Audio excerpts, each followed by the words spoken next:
जैसे सचिन तेंदुलकर जी को ले लीजिए आप, अमिताभ बच्चन जी को आप ले लीजिए, इनकी सबकी पत्रिका में काल सर्प ही होगा। अच्छा। हाँ, देखो आप कितनी ऊंचाई पर है। कोई व्यापारी है, व्यापार बढ़िया चलता है, अच्छा। परंतु बचत नहीं होती कि भाई पंडित जी बड़ा बालक हो गया है, कई जगह संबंध भेजा है हमने, परंतु संबंध आता है, बातचीत होती है, फिर अधर्म बात टूट जाती है। अब आजकल आप देखते हो कि माता पिता बोलते हैं पंडित जी बच्चा बहुत शैतान है, अच्छा। सुनता ही नहीं है, अच्छा। या जिद करता है, बहुत जिद करता है, तो कहीं ना कहीं उसकी पत्रिका में काल सर्प ही।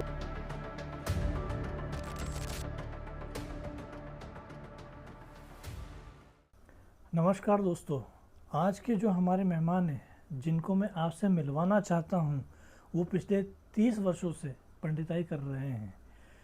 उनके पूर्वज लगभग 70 से 75 वर्षों से पंडिताई करते आ रहे हैं। वो जब स्कूल में थे तब से उन्होंने पोथी पढ़ने का काम शुरू कर दिया था। फिर धीरे धीरे उन्होंने एक एक विद्या का पूरे ध्यानपूर्वक अध्ययन किया। उन्होंने कर्मकांड सीखा, ज्योतिष शास्त्र सीखा, अनुष्ठान विधि सीखी, लोगों की कुंडलियों में होने वाले दोषों का निवारण विधि पूर्वक करते हैं। और दक्षिणा क्या बोल रहे हैं, जो यजमान देता है अपने यजमान की खुशी में अपनी संतुष्टि मानते हैं। तो आइए अब हम सुनते हैं उनकी मेहनत और संघर्ष की कहानी, उनकी जुबानी। नमस्कार तेजेंद्र कानून गुरु जी। नमस्कार। आपका विशाल ठाकुर टॉक्स पे बहुत बहुत स्वागत है। ठीक, धन्यवाद। तो थोड़ा सा बताएंगे आप हमारे दर्शकों को, अभी आप क्या करते हैं? अभी हम जो है पूजा पाठ का काम करते हैं। अच्छा। और ये हमारा परंपरागत कार्य है, जो कि इसी फील्ड से हम जुड़े हुए हैं और यही कार्य में लगे हुए हैं। बहुत अच्छी बात है। तो थोड़ा सा चलिए आपके बारे में और विस्तृत तौर पे हम लोग जानते हैं। ठीक है। तो थोड़ा सा आप बताएं कि आपका जन्म कहाँ हुआ, आप कहाँ बड़े हुए? हमारा जन्म इसी पुण्य भूमि पर हुआ है, जो कि पूर्व में ब्रह्मपुर था और आज की इसमें ब्रह्मपुर है। यहाँ पर जन्म हुआ है और बड़े बालाजी मंदिर के पास महाजनापेट ब्रह्मपुर। अच्छा। तो मतलब जन्म स्थान ब्रह्मपुर ही है आपका और यहीं आप बड़े हुए हैं। ठीक है। तो आपकी आगे की शिक्षा, स्कूल की शिक्षा वगैरह कहाँ पर हुई है?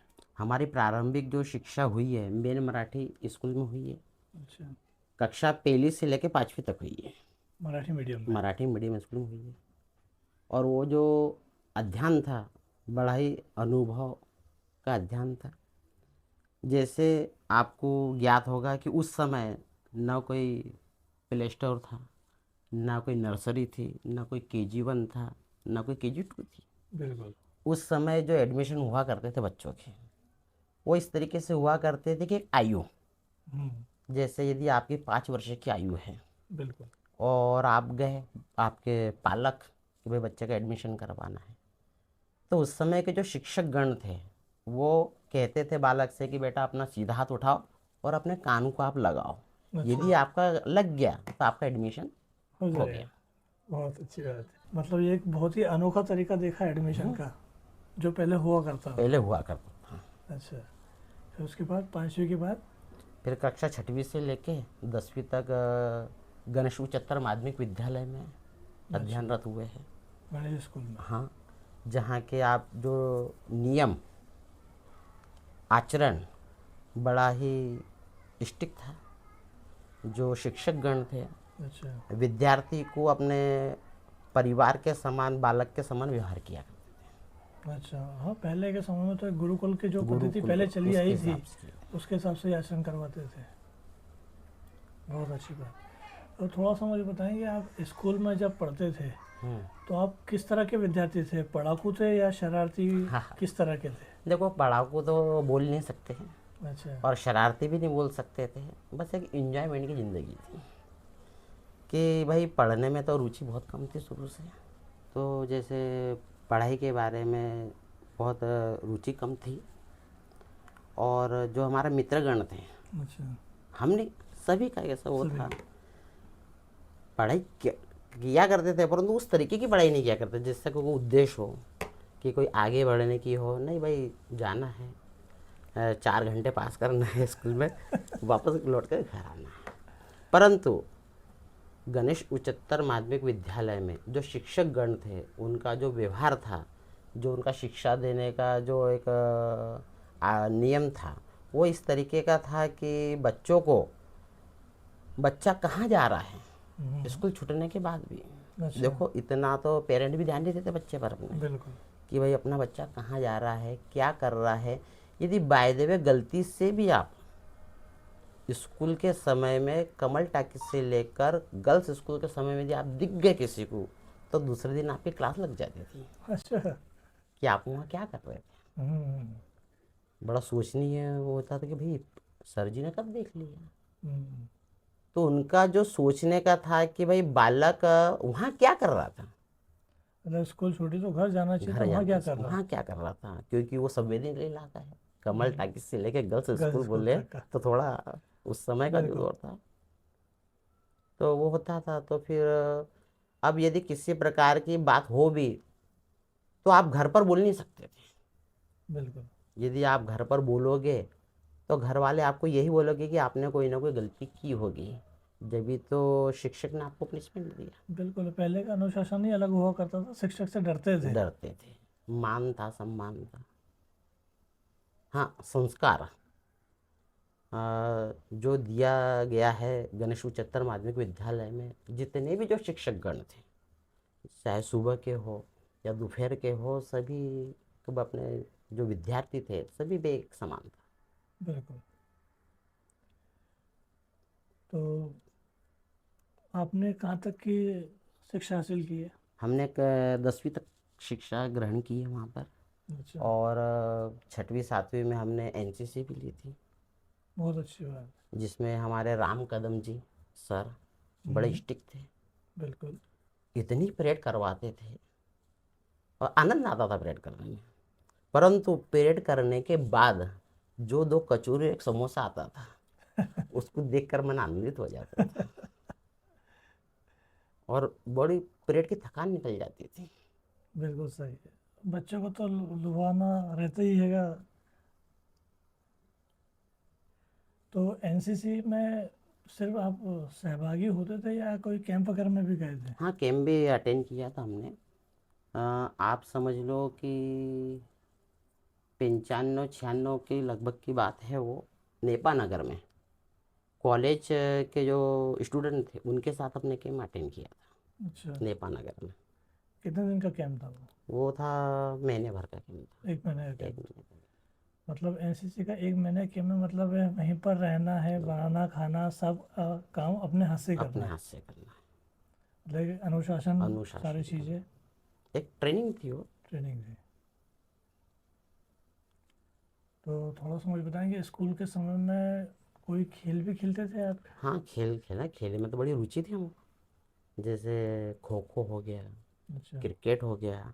और हमारे खेल के जो शिक्षक थे सगरे सर जी, सकरा सर जी। बड़े प्रबल थे, उत्सुकता थी उनमें। और उनका तो ये रिकॉर्ड था कि उस समय लाल बाग से लेके यहाँ तक वो साइकिल पर साइकिल चला के आते थे क्या बात और है। बच्चों को शिक्षा देते थे कि बेटा आज भी देख लो हमको, आप हम फिट है, साथ हम से फिट साइकिल है से हम, आते हैं। और आप देख लो बोले हष्ट पुष्ट होने के बाद आप कैसे हो, अच्छा एंजॉय करो, खेलो कूदो। तो उन्होंने गोला फेंक में हमारा नाम दे दिया था, अच्छा। जिसे हम जिला स्तरीय पर खेलने गए थे। बहुत अच्छी बात। खंडवा जाकर जिला स्तर पर गोला फेंक के आए थे, जिसमें द्वितीय पुरस्कार हमको प्राप्त हुआ था। क्या बात है। और भी जैसे आपने बताया, तो खो खो वगैरह इसमें भी कहीं स्कूल लेवल पे गए थे या कहीं जिला लेवल पे गए थे उसमें भी? नहीं, खो खो में नहीं गए थे। जो अपने शासकीय जो ग्रीष्मकालीन जो कैंप लगते हैं, हम्म। इनमें भी आप समझो कि कराटे क्लास हैं अच्छा। और बलखम हैं जो अखाड़े से अखाड़े से संबंधित है। संबंधित है। बिल्कुल। वो बलखम है, उसमें भी हमने भाग लिया था, उसमें भी द्वितीय स्थान प्राप्त हुआ है। बहुत अच्छा। तो मुझे आप बताइए, स्कूल के समय का कोई ऐसा किस्सा या कोई ऐसा हादसा जो बहुत आपको लगता हो, जो आप हमारे दर्शकों को बताना चाहें, जिनके साथ शेयर करना चाहें? हाँ, है ना। देखो क्या होता था कि पहले सप्ताह में जो 7 वार आते हैं, जिसमें वार बृहस्पतिवार आता है, उस बिल्कुल। दिन स्कूल की तरफ से आपका गणवेश फ्री रहता था कि आप कोई भी गणवेश पहनकर आप स्कूल में आ सकते हो। अच्छा। तो भाई आप समझो कि अपन तो ब्राह्मण हैं, बिल्कुल। हमारी संस्कृति हमारी सभ्यता से हम जुड़े हुए हैं। और मुझको अच्छे से याद है कि उस समय फिर टाकीज में फिल्म लगी थी राजा बाबू, क्या बात है, गोविंदा तो की। गोविंदा जी की फिल्म लगी थी, उनको देख के बड़े हम इम्प्रेस हुए।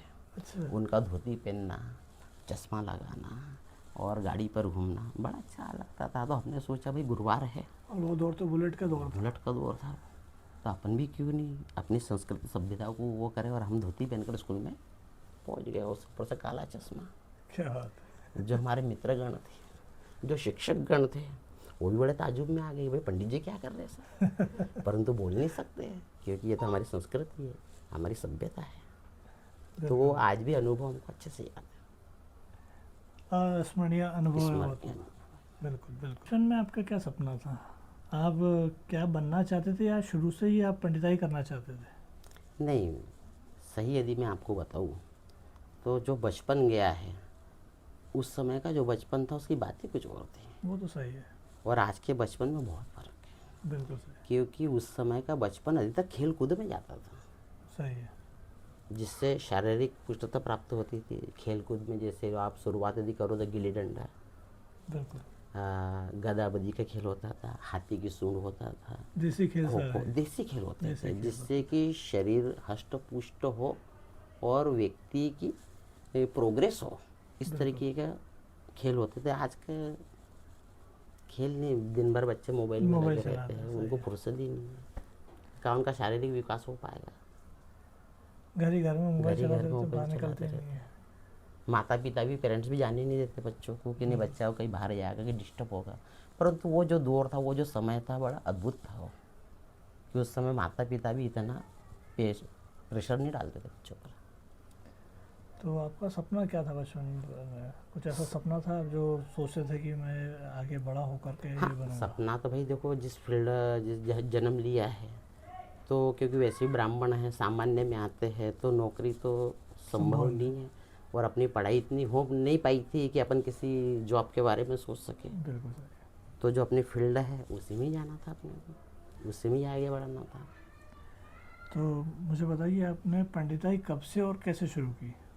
पंडिताई का भी एक बड़ा सुखद अनुभव है। जिस समय हम विद्या अर्जन करते थे, पापा जी हमारे रमेश चंद्र कानूगो जी जी। बड़े प्रभावशाली व्यक्ति थे, बिल्कुल। और उनका प्रभाव ऐसा था कि आपको जो समय दे दिया, यदि आपने समय पर कार्यक्रम नहीं किया तो वो छोड़कर चले जाते थे। ये तो सही है। और उनके पीछे काम वर्क इतना रहता था कि वो स्वयं भी करते थे और दूसरों की भी व्यवस्था करते थे।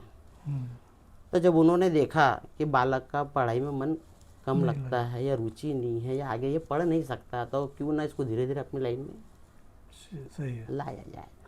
तो उस समय, जिस समय हमको पंडिताई का कुछ भी ज्ञान नहीं था, कुछ समझता नहीं था, उस समय हम पापा जी के साथ जाते थे और वो पूजा करवाते थे और हम सत्यनारायण की कथा करते थे। क्या बात है। तकरीबन आपकी उम्र कितनी रही होगी उस समय? उस समय वो हमारी उम्र थी 16 से 17 साल की, 16 से 17 साल। जिस समय हमने कथा करना प्रारंभ कर दिया था। क्या हाँ, बात। परंतु कुछ ज्ञान नहीं था। मतलब पूजा आप नहीं करवाते थे, नहीं आप पोथी करवाते, पढ़ते थे? केवल पोथी पढ़ते। बहुत अच्छी बात। पोथी पढ़ने में भी आपको आनंद आता होगा बड़ा उसमें? आनंद आता था, क्योंकि देखो बोलने की तो कुछ शुरू से ईश्वर की ऐसी कृपा है कि बोलना और समझाना थोड़ा इंटरेस्ट आता है और अच्छा लगता है। अच्छा लगता है बोलने में। और इसके पीछे कुछ और भी रहा होगा कि पोथी पढ़ के कुछ अलग आनंद भी मिलता होगा? आनंद जैसे कि आप समझो कि भाई जो आप कथा सुनी होगी आपने, जिसमें प्रसंग आता है, सर्वप्रथम ब्राह्मण का आता है, फिर लकड़हारे का आता है, फिर लीलावती कलावती का आता है, तो उसको उस दृष्टांत से जो समझाया गया है, तो जो सुनने वाले थे उनको बड़ा आनंद आता था। कथा आपने की, कथा करने के बाद जो दान दक्षिणा प्राप्त होती थी, बिल्कुल बिल्कुल। अब उस समय 11 रुपये बोले बहुत बड़ी बात होती थी, सही है। क्योंकि बिल्कुल सही है। परिवार से और अन्य जगहों से भी 1 रुपया नहीं मिलता था आपको। हाँ, सही। और जेब आप यदि खर्च के कथा लिए। कर रहे हो और 11 रुपये मिल रहे तो बड़े बहुत भाग्य की बात होती थी। सीधी सी बात है, 95-96 मतलब 11 रुपये बहुत बड़ी रकम हुआ बहुत करती बड़ी थी बच्चे के लिए। बच्चे के लिए हुआ करती थी। तो मतलब पिताजी पूजन करवा के चले जाते थे और कथा आप पढ़ते थे, तो वो दक्षिणा आपको मिलती थी? आपको मिला, हाँ क्या बराबर। बात है। वही वैसे समय का वो है। बिल्कुल सही है।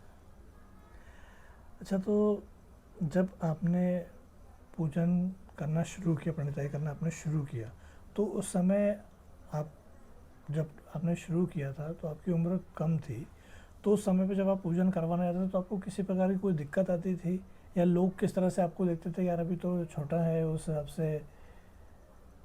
हाँ भाई, क्या होता था कि कथा तक तो ठीक था हम्म। कि भाई पंडित जी आए हैं, कथा करवा ले रहे, बाकी जो अगला जो अनुष्ठान रहता था उसमें थोड़ी दिक्कत आती थी कि भाई बिल्कुल पंडित जी ये करवा पाएंगे कि सही नहीं है। करवा पाएंगे।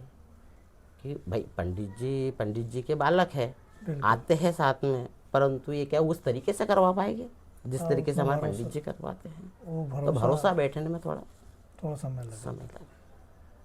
बिल्कुल। तो अ, जो आपने पंडिताई शुरू करी, तो जैसा आपने बताया कि इसका पूर्व ज्ञान आपको नहीं था, नहीं तो था। आपने कहीं से इसका अध्ययन किया? हाँ किया है ना, हमारे परम पूजनीय श्री संदीप सुधाकर भाले जी, बिल्कुल। जो कि नेमतपुरा है, डाकवाड़ी क्षेत्र में आता है, वहाँ माता जी का मंदिर है। हम्म। तो हमने उनसे संपर्क किया। अच्छा। संपर्क करने के बाद उसी मंदिर में हम्म। उन्होंने हमारी पंडिताई की जो शिक्षा है प्रारंभ की, और गणानंत्वा मंत्र जो है वहाँ से हमने प्रारंभ क्या किया। बात है। तो आपने जो है, मतलब ऐसा देखा जाए तो उनसे कर्म कांड की शिक्षा हाँ, आपने उनसे हासिल, प्रारंभ की। प्रारंभ करना शुरू किया। तो कितने समय तक आपने शिक्षा ग्रहण करी इस चीज़ की? नहीं, उनके पास तो हमने काफ़ी समय व्यतीत किया, भाले अच्छा। जी के पास में। अच्छा खासा अनुभव भी आया उनके साथ। यानी मंत्र तो सीखे ही सीखे, साथ में जिजमान से किस तरीके से आपको वार्तालाप करना है, व्यवहारिक ज्ञान। व्यवहारिक ज्ञान किस तरीके से आपको टैकल करना है, या उनके समस्या का हल आपके पास है कि नहीं है, क्या आप उनके समस्या का हल कर सकते हो, या वो आपके पास जो समस्या लेकर आए हैं क्या उनकी उतनी गुंजाइश है कि आप उनके बजट में बैठ सको या वो आपके बजट में बैठ सके। बिल्कुल। तो वो जो व्यवहारिक ज्ञान था हमको वहाँ से वो प्राप्त हुआ अच्छा। साथ में। अब थोड़ा सा मेरे मन में एक सवाल आ रहा है हाँ जी।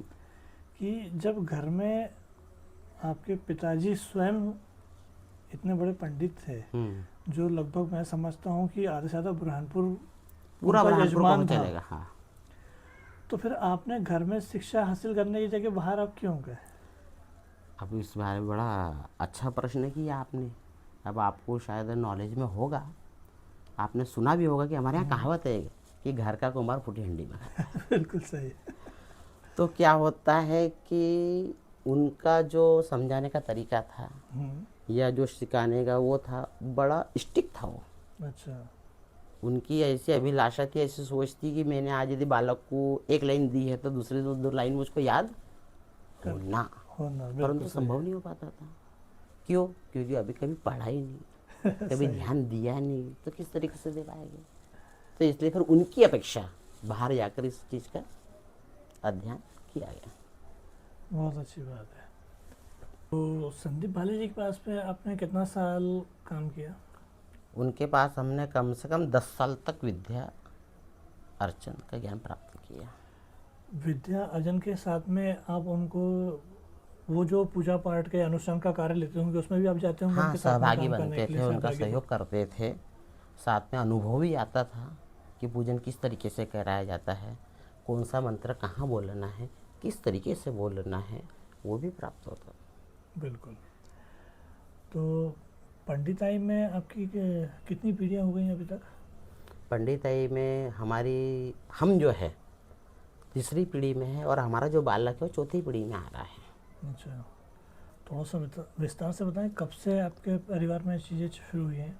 आपको यदि बताया जाए तो हमारे दादाजी एकनाथ जी, अच्छा। उनके बाद बाबूराव महाराज जी, हम्म। उनके पश्चात फिर हमारे पिता श्री रमेशचंद्र जी कानूगो, और फिर हम तेजेंद्र रमेशचंद्र, और फिर हमारा बालक विवेक तेजेंद्र कानूगो, अच्छा। जो कि पढ़ाई भी कर रहा है बच्चा और पंडिताई भी सीख रहा है। अच्छी बात है। तो आपके जीवन में मतलब ऐसा एक दौर कब आया जब लगा कि, जिसको अपन कह सकते हैं टर्निंग पॉइंट, कब आया कि लगा कि अब बहुत हो गया है, अब खुद का करना चाहिए? देखिए क्या है, अब आपको तो मालूम है कि हमारा परिवार बड़ा है, बिल्कुल और परिवार में हर सदस्य इसी फील्ड से जुड़ा हुआ है। बिल्कुल। और हमारा जो कार्य क्षेत्र है वो भी बहुत बड़ा है। बहुत बड़ा है, सही है। तो एक सोच थी अपनी कि भाई परिवार के जितने भी सदस्य हैं सब अपने अपने लाइन से लगे हुए हैं सही और है। अपने अपने क्षेत्र में ये बराबर कर रहे हैं, तो किसी के प्रति कोई द्वेष नहीं नहीं था। था। सब सम्मिलित करके काम करते थे। हम्म, परंतु एक समय ऐसा आया हम्म, जहाँ विचार करना पड़ा कि अपन जिस पथ पर चल रहे थे या जो सोच लेके चल रहे थे, सही है। ये सोच अपने पर भारी पड़ रही है। हम्म, तो अब यहाँ से एकला चलो की राह पर अपने को चलना पड़ेगा। हम्म, और टर्निंग पॉइंट भी इस तरीके का आया कि उस समय जो पूजा पद्धति थी अच्छा। हमारे पुराने लोगों की, हम्म, यंग जो पंडिताई में आए थे उनकी नहीं। हाँ, जो पुराने लोग थे वो अधिकतर पुराणोक्त मंत्र के जरिए प्रयोग चलाते थे। अच्छा, परंतु जितनी यंग पीढ़ी धीरे धीरे आते गई आगे, उन्होंने वेद मंत्रों को आगे अच्छा, लाया। अब वेद मंत्र एक ऐसी चीज़ है कि सुनने के बाद बड़ा आनंद आता है सही है। और पंडित जी को बोलने में भी बड़ा आनंद आता है, और वो समझ में भी आता है। समझ में भी आता है। नहीं नहीं, पुराणों तो भी समझ में आता है, परंतु वेद मंत्र सुनने के बाद तो थोड़ा आनंद की अनुभूति होती है। तो बिल्कुल मार्केट में चल गया हम्म, कि भाई आपको यदि कोई कार्य करवाना है तो आपको वेद मंत्र बोलना पड़ेगा। अच्छा, तो उनका अध्ययन करना पड़ा वेद मंत्र का। अच्छा। तो वेद मंत्र की शिक्षा आपने किसी के से ली या? हाँ, वो भी यहीं पंडित जी से ही ली गई वेद मंत्र की। कुछ अच्छा। की फिर जो किताबें वगैरह आती है कुछ उनमें ध्यान दिया गया और इस अच्छा। तरीके से। मतलब जब आपको लगा कि अब एकला चलना है, खुद करना है, तब आपने अपने आप को अपडेट करा और नई नई चीज़ें जो चल रही हैं उनको आपने सीखना शुरू किया। भाई देखो क्या है, यदि आपको मार्केट में रहना है तो मार्केट के अनुसार चलना पड़ेगा। बिल्कुल सही है। आप अपनी लय लेके या अपनी लाइन लेके नहीं चल सकते। सही है। आपको जैसा कार्य मिलेगा, आपको जैसा जजमान मिलेगा, आपको उस तरीके से उस चीज़ को टैकल करके आपको आगे बढ़ना पड़ेगा। बिल्कुल, जो यजमान चाहता है उसके हिसाब से आपको चीज़ें करना करना पड़ेगा। ज़रूरी है। बिल्कुल। मैं मेरे ख्याल से ज्योतिष शास्त्र भी सीखा है। हाँ, क्योंकि देखो क्या है, यदि आपको पूजा पाठ करनी है बिल्कुल। या पूजा पाठ की लाइन में आपको आगे बढ़ना है हम्म, तो बगैर ज्योतिष के आप पूजा पाठ कर्मकांड नहीं कर सकते। सही है। ज्योतिष का कुछ न कुछ आपको ज्ञान होना बहुत ज़रूरी है। सही है। अब ज्योतिष में जैसे आप पंचांग देखना, हम्म, पत्रिका मिलाना, जिसको गुण मेलन कहा गया है, बिल्कुल। फिर कोई बच्चे का जन्म होता है उसका नाम निकालना, हम्म, या किसी को कोई तकलीफ है, हम्म, भाई व्यक्ति कमा खूब रहा है लेकिन बचत नहीं हो पा रही है, तो सोचता है कि भाई कमाई तो खूब हो रही है लेकिन बचत नहीं हो पा रही, तो ऐसा कौन सा मेरा ग्रह खराब है या कौन से ग्रह की दशा मुझको चल रही है, तो क्यों नहीं पंडित जी से संपर्क करके मैं अपना जो दुख का है उसका निवारण कर सकूं। तो उसके लिए आपको ज्योतिष का ज्ञान होना जरूरी है। तो ज्योतिष शास्त्र का अध्ययन आपने किससे के पास में सीखा और कितने समय तक सीखा? ज्योतिष विद्या जो प्राप्त किए हमारे प्रदीप भाई जोशी जी है, अच्छा। मोहल्ले के भाई है, अपने बड़े भैया है, उनसे हमने ग्रहण की है। अच्छा। उनका भी बड़ा प्रेम रहा, बिल्कुल। बड़े स्नेहपूर्वक उन्होंने उस चीज़ को सिखाया। तो ये कितने समय तक आपने सीखी? ये ज़्यादा नहीं 2 साल तक सीखी, 2 साल तक आपने इसका गहन अध्ययन किया। बिल्कुल। तो कौन कौन से समाज जन जो हैं वो आपके यजमान हैं अभी? देखो अभी नहीं, ये जितने भी जो समाज हैं ये हमारे परंपरागत पीढ़ी दर से चला आ रहा है। बिल्कुल। जिसमें सर्वप्रथम आते हैं गुजराती वणिक समाज, बिल्कुल। जो कि बहुत बड़ा काफ़ी बड़ा समाज है काफी बड़ा ब्रह्मपुर समाज है में। ब्रह्मपुर में। उसके 2 नंबर पर आता है काछीमाली समाज, काशीमाली समाज ये भी बहुत बड़ा समाज है। बहुत बड़ा समाज है। फिर अन्य आप जैसे ले लो, रघुवंशी समाज है, हम्म, विश्वकर्मा समाज हम्म, है, डांगी ठाकुर समाज है, हम्म, और केवट समाज है, अच्छा। और ग्वाली समाज है। अच्छा। तो ये अभी नहीं, ये हमारे पीढ़ियों पापा से जी चला के पीढ़ी से समय से हम इनका कार्य करते आ रहे हैं। कर दिया है। बिल्कुल, मतलब कुल मिला के 6-7 समाज जन जो है वो आपके यजमान हैं जो पीढ़ियों से चले आ रहे हैं। इनकी प्रवृत्ति हम करते आ रहे हैं। बिल्कुल बिल्कुल। तो जैसे अभी आपके जो पुत्र हैं वो चौथी पीढ़ी है, हाँ, चौथी पीढ़ी में प्रवेश है। तो वो अभी क्या कर रहे हैं? बालक जो हमारा है अभी उन्होंने मैकेनिकल की डिग्री ली है और साथ में अच्छा। आईटीआई कर रहे हैं। अच्छा। ये करवाने का उद्देश्य ये है क्योंकि आपको ज्ञात है कि सामान्य में यदि आप बालक का कहीं संबंध करने जाओ, बिल्कुल। 1 के 2 करने यदि आप जा रहे हो, और यदि आपने बोल दिया कि बालक क्या कर रहा है, पूजा पाठ कर रहा है, तो उसको उस भावना से अच्छा जो देखने का दृष्टिकोण रहता है थोड़ा अलग रहता है। अच्छा। परंतु यदि आपने डिग्री हासिल की है या आप कोई जॉब पर हो और साथ में यदि आप पंडिताई कर रहे हो, तो देखने वाले का दृष्टिकोण बदल चेंज हो जाता है। जाता है। बिल्कुल। उनको लगता है कि सिर्फ एक ही चीज़ नहीं है कि सिर्फ पंडिताई पर निर्भर नहीं है, अपना हाँ, काम भी साथ में चल काम रहा भी है। कर। तो बताएंगे कि अभी जैसे पंडिताई भी आप बोल रहे हैं कि वो भी कर रहे हैं साथ में, तो उन्होंने कहीं से सीखा है या आप ही उनको सिखा रहे हैं? नहीं, सर्वप्रथम उन्होंने जो समय मिला उनको 6 महीने साल भर का, तो यहाँ पर हमारा महेश्वर है, महेश्वर में। महेश्वर में जाके माँ नर्मदा करके एक गुरुकुल है, अच्छा वहाँ पर उन्होंने विद्या अर्चन की है। अच्छा। गुरुकुल में 6 महीने की विद्या अर्चन करके वो आए हुए वहाँ से। अच्छा, बहुत बढ़िया। आप क्या क्या कार्य करते हैं? कर्मकांड संबंधी जितने कार्य होते हैं सभी संपन्न कराए जाते हैं। अच्छा। ज्योतिष में जो भी आता है हम्म, वो भी पूरे कार्य संपन्न किए जाते हैं। जो अच्छा अनुष्ठान होते हैं वो भी संपूर्ण अच्छा। मतलब सभी तरह के कार्य आप कर संपन्न लेते कराए हैं। जाते हैं। बहुत बढ़िया बात है, बहुत। तो थोड़ा सा मुझे आप विस्तार में बताएंगे कर्म कांड के अंतर्गत क्या क्या आता है? कर्म कांड के अंतर्गत आप यदि देखे जाए तो जो बड़े बड़े अनुष्ठान होते हैं, जैसे कि भाई श्रावण मास में जो भगवान शिव का अभिषेक होता है, अच्छा। या हर सोमवार के सोमवार षोडश सोमवार की कथा बाँची जाती है, सत्यनारायण की कथा होती है, हरताली का व्रत होता है, अच्छा एकादशी का व्रत होता है, ये सभी कर्मकांड से संबंधित कार्य आते हैं। अच्छा हाँ, विवाह आदि जो कार्य होते हैं वो कर्मकांड के अंतर्गत आते हैं। अच्छा। और अनुष्ठान के अंतर्गत क्या क्या आता है? अनुष्ठान के अंतर्गत ये जो आते हैं, जैसे भाई घर की ओपनिंग करना, भगवान की प्राण प्रतिष्ठा करना, बड़े बड़े यज्ञ जो होते हैं, विष्णु यज्ञ होता है, रुद्र यज्ञ होता है, या तुम्हारा और अनेक प्रकार के जो अनुष्ठान होते हैं वो अनुष्ठान की गिनती में आते हैं। जैसे कोई व्रत करता है, 16 सोमवार का व्रत वगैरह करता है। हाँ, ये भी उसके अंदर आता है। 16 सोमवार हो गया, एकादशी का हो गया तुम्हारा, उसके पश्चात मंगलवार का कोई करते हैं, मंगलवार करते हैं, शुक्रवार का जो करते हैं, तो उसका जो उद्यापन किया जाता है वो भी इसके अंतर्गत आता है। अच्छा। और ज्योतिष शास्त्र के अंतर्गत क्या क्या आता है? ज्योतिष शास्त्र में जो शुरुआत आपकी होती है, ज्योतिष शास्त्र का मतलब ये है कि पंचांग देखना, फिर बालक का जन्म होता है उनका नाम निकालना, पत्रिका बनाना, फिर एक आयु होने के बाद जैसे यदि आप उनका विवाह आदि कार्य के बारे में विचार करते हो तो उनका गुण मेलन वगैरह करना, फिर पत्रिका में कोई दोष तो नहीं है, अच्छा उस चीज़ को देखना। अच्छा। तो मतलब है कि किसी की पत्रिका में किसी प्रकार का कोई दोष है तो उस दोष का निवारण भी आप करते हैं? हाँ, पत्रिका के अनुसार।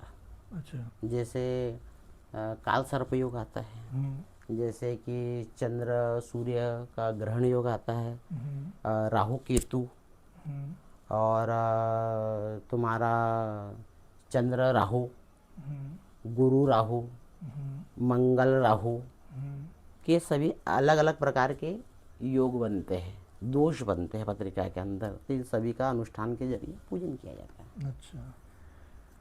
काल सर्प योग क्या होता है और पितृदोष क्या होता है? काल सर्प दोष पितृदोष के ही इसमें आता है। अच्छा। काल सर्प की जिस समय बालक का जन्म हुआ है, बालक हो बालिका हो, उस समय सभी ग्रह राहु और केतु के मुख में आना, अच्छा। यानी बीच में आना, उसको बोला गया है काल सर्प योग। अच्छा। इनके क्या प्रभाव होते हैं? इनके प्रभाव ऐसे होते हैं कि जैसा अब आजकल आप देखते हो कि माता पिता बोलते हैं पंडित जी बच्चा बहुत शैतान है, अच्छा सुनता ही नहीं है, अच्छा। या जिद करता है, बहुत जिद करता है, तो कहीं ना कहीं उसकी पत्रिका में काल सर्प योग का या अंशात्मक भी दिखाई देता है। अच्छा। मतलब इसको अपन ये समझते हैं कि लक्षण दिख रहे हैं, लक्षण दिख रहे हैं, कि काल सर्प योग हो सकता हो है। सकता है। उसके प्रभाव क्या होता है उनके जीवन में? प्रभाव बहुत सारे होते हैं, अच्छा। और काल सर्प योग बोले तो खराब योग नहीं है, बहुत अच्छा योग है, बड़ा तरक्की का योग है।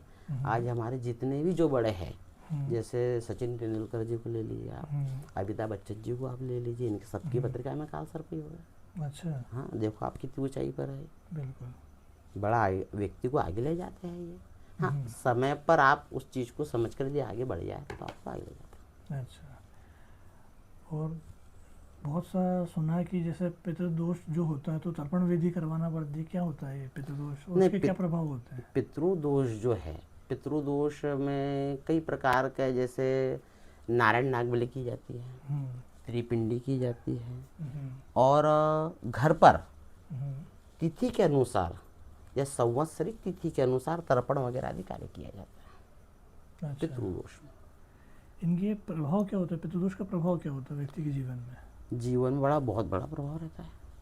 प्रभाव यदि आप देख लो कि व्यक्ति सक्षम है, हष्ट पुष्ट है, पितरों की जो दृष्टि पड़ती है, जिसके कारण उनको मानसिक कलेश सदा बना रहता है। अच्छा।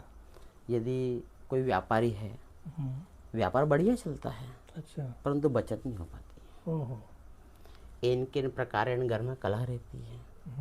जैसे बालक है तो कई बालकों का विद्यार्चन में ध्यान नहीं लग पाता है। अच्छा। यदि माता पिता कोई प्रयास करते हैं, कोई देव धामी से पितरों से प्रार्थना करते हैं, तो बच्चा लगता जरूर है, पढ़ता जरूर है, परंतु एक आयु होने के बाद उनके विवाह आदि कार्य के बारे में विचार करते हैं तो उसमें कई प्रकार की बाधाएं आती है। अच्छा।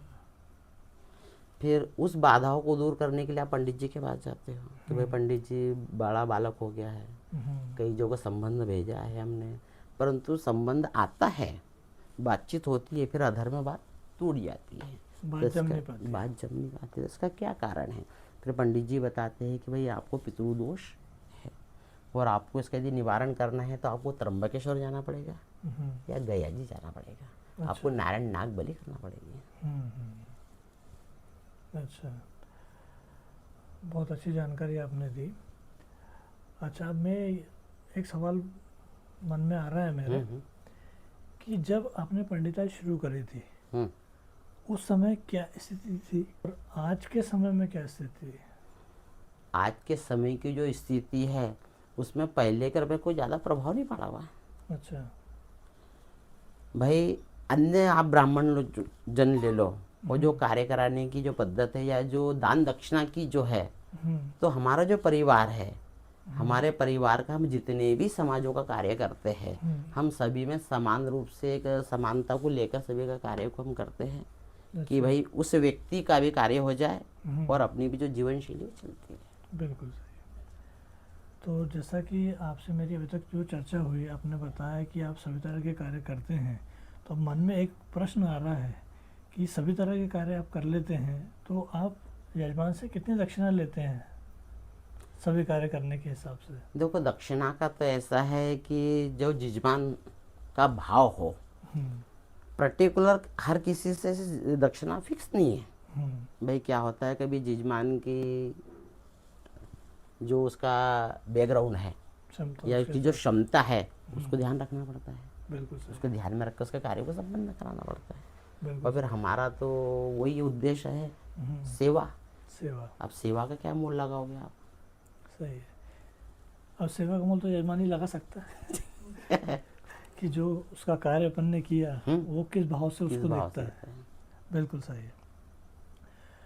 तो जैसे पंडिताई कार्य अपन ने देखा, आज के समय में अगर अपन देखें तो बगैर ब्राह्मण के उद्धार संभव नहीं है। कतई नहीं है। कोई भी हो, किसी भी समाज का हो, किसी भी वर्ग का हो, जन्म से लेकर मृत्यु तक आपके सारे कार्य ब्राह्मण के माध्यम से ही होते हैं। तो मैं आपसे ये जानना चाहूँगा कि जैसे आज के युवा अगर इस क्षेत्र में आना चाहते हैं तो आप उन्हें क्या सलाह देंगे? बहुत अपार संभावना है इसमें। ये जो पंडिताई का जो क्षेत्र है, बड़े अपार संभावना है। बिल्कुल। और हमारी संस्कृति, हमारी सभ्यता से जुड़ा हुआ एक कार्य है। बिल्कुल। हम लोगों का मार्गदर्शन करते हैं, सही है। हम लोगों को अच्छे मार्ग पर चलाते हैं, तो बड़ी अपार संभावना है। मैं तो स्वागत करता हूँ बच्चों का, यंग पीढ़ी का, कि आए और इस चीज़ को आगे बढ़ाए। बिल्कुल सही है। और ये अनंत काल तक रहना है, इसमें तो कोई देखो जन्म भी निरंतर चलते रहना है, मृत्यु भी निरंतर, ये जो चक्र है चलते रहना है। तो ब्राह्मण को किसी प्रकार की हानि नहीं है। जब तक सृष्टि है, जब तक मानव है, हाँ, तब तक तो सवाल चलते ही नहीं रहना उठता है कि इसमें कार्य। कोई चीज़ की दिक्कत आना है। अब आप देखो, बहुत अच्छा क्वेश्चन किया आपने।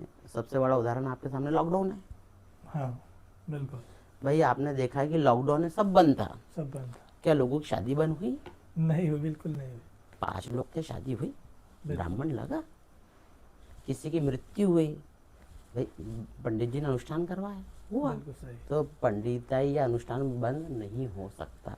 बिल्कुल सही। मतलब कोई भी कैसा भी दौर आ जाए, कैसी भी बीमारी आ जाए, लॉकडाउन लग लग जाए, जाए, कर्फ्यू लग जाए, तो स्पेशल पास, स्पेशल परमिशन पंडित को दिया मिल जाता जाती है कि भैया ब्राह्मण को जाना है कार्य करवाने कार्य के लिए, करवाना है। तो उसे परमिशन दी जाती है सरकार के द्वारा।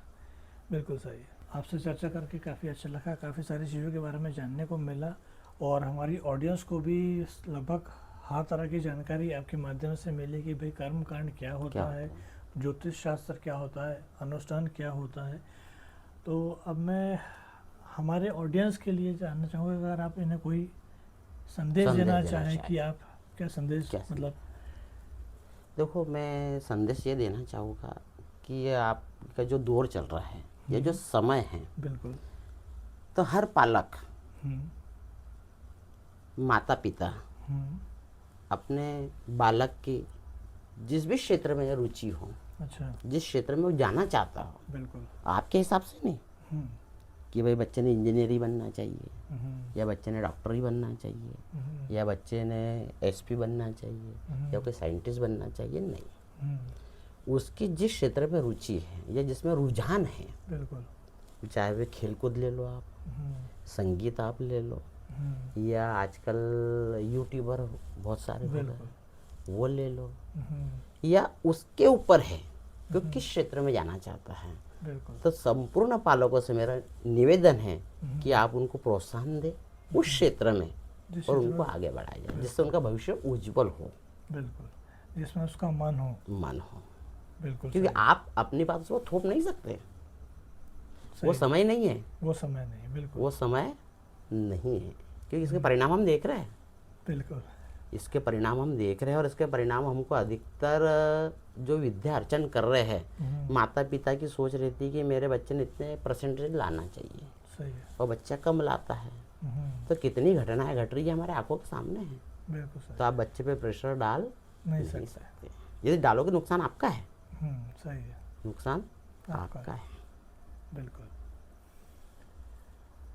तो जैसा कि हमारी आज तेजेंद्र महाराज जी से चर्चा हुई, जिनको हम तेजू महाराज के नाम से जानते हैं, तो आपको भी अपने घर में किसी प्रकार का कोई कार्य करवाना हो तो आप तेजेंद्र महाराज से संपर्क कर सकते हैं। उनका नंबर बायो में दिया गया है। तो आज आप हमारे यहाँ पर पधारे, आपके द्वारा जो जानकारी हमें मिली उससे हमें काफ़ी प्रेरणा मिली है, और हमारी ऑडियंस को भी काफ़ी अच्छी चीज़ों के बारे में जानकारी मिली होगी। और एक सामान्य तौर पर हर व्यक्ति के मन में एक ख्याल होता है कि जैसा आपको जो लोग जानते हैं आज, उन्हें आपकी जर्नी के माध्यम से, आपकी कहानी के माध्यम से मालूम पड़ेगा कि भाई पंडित जी बचपन में कैसे थे और अभी कैसे हैं, क्योंकि आज वो आपको आज के हिसाब से जानते हैं। तो आज आपकी कहानी के माध्यम से उनको ये चीज़ें समझ में आ जाएगी कि भाई पंडित जी भी बचपन में, जैसे सबका बचपन होता है, सब लोग शरारती होते हैं, मस्तीखोर होते हैं, सब लोग अपने जीवन को आनंद से व्यतीत करते हैं। तो कहीं ना कहीं एक दौर ऐसा हर व्यक्ति के जीवन में आता है कि वो संभलता है और अपने जीवन में प्रगति करके आगे बढ़ता है। तो यहीं पर हम अपने वार्तालाप को विराम देते हैं, और आपसे बात करके काफ़ी अच्छा लगा। आपका बहुत बहुत आभार, धन्यवाद। अगर आपको वीडियो अच्छा लगा हो तो लाइक करें, शेयर करें, सब्सक्राइब करें, और वीडियो के अंत तक बने रहने के लिए हृदय की गहराइयों से आपका बहुत बहुत धन्यवाद।